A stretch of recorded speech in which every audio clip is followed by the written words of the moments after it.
Dobrodošli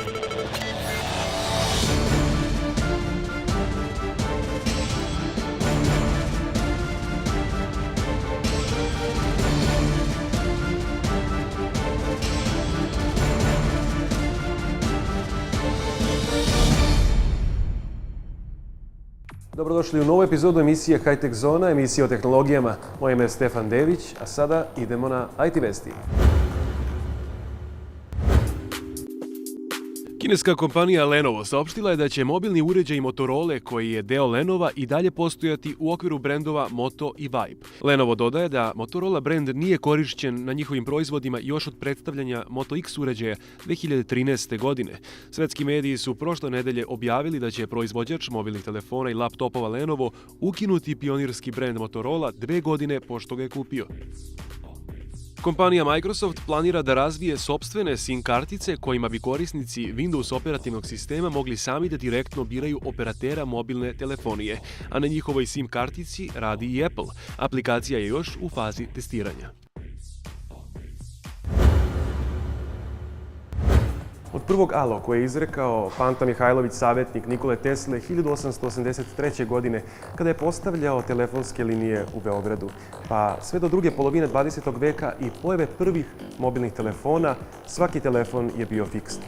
Danas svako ima oba. Mlađi uglavnom komuniciraju pomoću pametnih telefona i aplikacija, a stariji se i dalje ne odvajaju od fiksnog.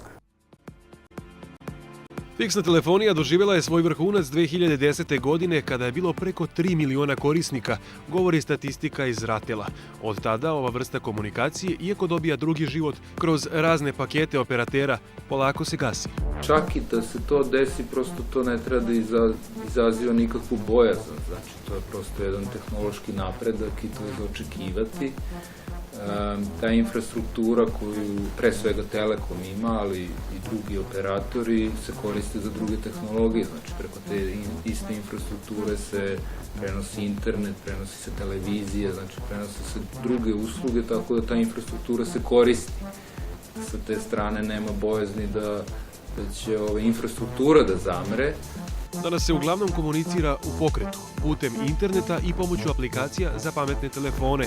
Građani 3 puta manje koriste fiksni telefon nego u periodu pre 10 godina, pokazuju podaci iz Ratela. Ali ono što je interesantno, od njega i dalje ne odustaju. Još uvek naši građani imaju pretplatu, prosto verovatno hoće da imaju tu mogućnost da koriste fiksni telefon, ali u praksi se on ne koristi. Kad bi se sabrao sav taj saobraćaj fiksnom i mobilnom i svim drugim tehnologijama, on generalno raste. Međutim, ako se gleda samo fiksna telefonija, on drastično pada. Operateri su ipak složni da će fiksni opstati makar još 10 godina i da na to utiče navika ljudi, ali i tradicija. Dejan Turk, generalni direktor VIP Mobila, i sam kaže da ga, iako retko, i dalje koristi. Iz Telenora napominju da fiksni telefon nije neophodan, ali da opstaje jer ga starija populacija preferira. Kineski proizvođač dronova Ehang napravio je neobično veliku autonomnu letelicu. Njihov proizvod Ehang 184 je prvi putnički dron na svetu. U pitanju je jednoseč sa kokpitom u sredini, a da bi mogao da se potisne i ostane u vazduhu, koristi motor od 1000 konjskih snaga. Kineska kompanija Ehang predstavila je prvu bespilotnu letelicu za prevoz putnika, a prema podacima proizvođača, električni kvadrokopter Ehang 184 može da preveze jednog putnika teškog do 100 kg. Dron je namenjen za letove na visini od 300 do 500 metara iznad zemlje. Iz kompanije su izjavili da nakon određivanja plana letenja, putnik treba da izda samo 2 komande, jednu za poletanje i drugu za sletanje, i to jednim klikom na tablet. Shang Xiao, koosnivač i glavni finansijer, direktor kompanije Ehang, saopštio je da bi bespilotna letelica trebalo da se nađe u prodaji već ove godine, a njena cena će biti između 200 i 300 hiljada dolara. Letelica ima 4 elipse i može da se kreće brzinom do 100 km na čas, a maksimalna visina leta dostiže 3500 metara. Za 23 minuta letenja potrebna su i 2 punjenja. Predstavnici Ehanga rekli su da je kompanija već testirala letenje sa čovekom, kao i da je sljedeći korak rešavanje pitanja registracije drona. Pretpostavlja se da putnicima neće biti potrebna